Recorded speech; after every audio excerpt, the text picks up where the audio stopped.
He was acting weird before he even swallowed the batteries. Like, he was very clingy towards me. And the night before, he slept with me all night. I kept trying to put him in his bed and he just wouldn't go. And I was yelling at him to get in his bed. And then that morning came and we were eating breakfast, just getting the day started, and he was still being clingy towards me. Not the normal, it was different. I literally turned around for probably what was 60 seconds and it happened like that. You could do everything right and then just something random happens. I'm trying to sit here and not feel like a bad mom or it's my fault. Currently shoveling my son's poop to find a battery he swallowed, busted a toy open, and took the button batteries out, and he swallowed them. I ran to the emergency room, literally took an ambulance because I thought it was critical, but it turns out it's not. If he swallowed them just fine, they're gonna come out just fine. Clarissa's son swallowed a button battery, and people claim she was spreading misinformation about how dangerous the situation was. Got it. Everything's fine. Think baby poop smells bad. Smell baby poop mixed with battery acid. I guess he's doing okay, acting okay, eating well. Then we just gonna monitor. Okay, very good. So as long as they're out of his system and he's not having any symptoms, no need for concern. Yep, exactly. All right, thank you so much. I appreciate it. But like I said, so sometimes you can get some battery burns, so sometimes it takes a little while before you have symptoms. If it does develop symptoms, then you gotta let us know. But likely at this point, you're probably in the clear. I'm just upset that because this didn't end in tragedy, it's like, oh my God, it's misinformation. No, the misinformation I received from social media is that it's so tragic, every situation is going to end badly. Children get the flu, children choke, children have swallowed batteries, some have.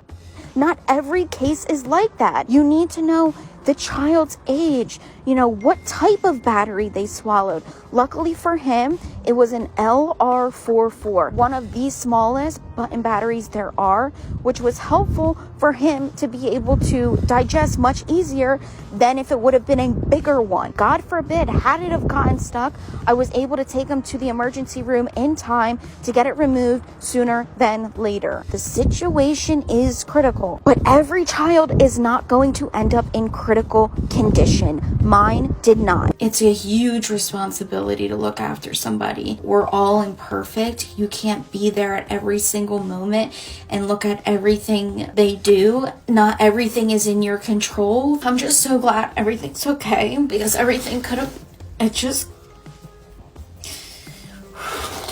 could have been worse. She is so relieved that her son ended up being okay. An account with a medical background was criticizing Clarissa's actions. Somebody with a large account and a medical background made a statement and pushed a false narrative. Nobody ever said it wasn't dangerous. She could have said this mother took her child to the ER. Great, that's what she should have done. And fortunately, it ended up he was okay. And here are the reasons why. She didn't do that. She left a comment saying I should take him back to the ER after I went to 2 hospitals and spoke to numerous physicians before leaving. She diagnosed it as dangerous, and I believe that's out of her scope. Nobody ever debated the fact that a button battery ingestion is critical. The misconception here is that there was no way it could have passed. He has to go back to the ER. Fear-mongering and creating chaos over a taboo topic that we only hear about when there's a negative outcome. And truthfully, if anybody is coming to TikTok for a medical advice from some stranger, that's a bigger problem than me. But you should always be seeing a physician in person who can do an actual physical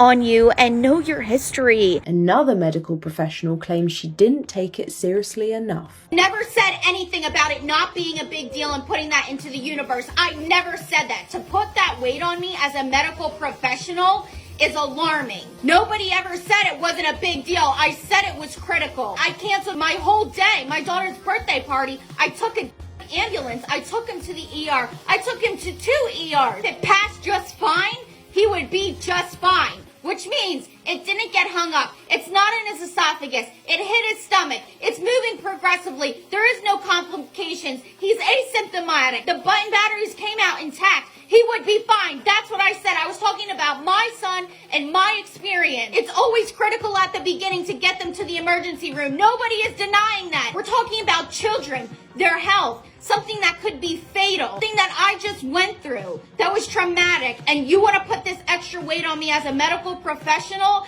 and then have all of these other people go with you on it? Anybody who's buying into it, get a grip. We are glad Clarissa's son is doing okay.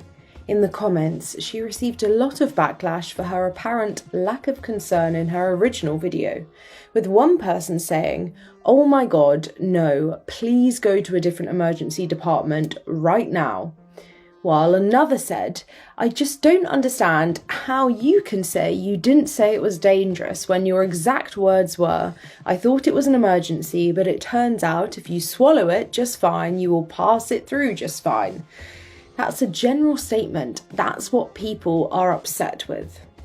As always, thanks for watching Happiest. If you like this video, then be sure to follow our other social pages for more. And if you have any of your own videos you'd like to share, be sure to send them in.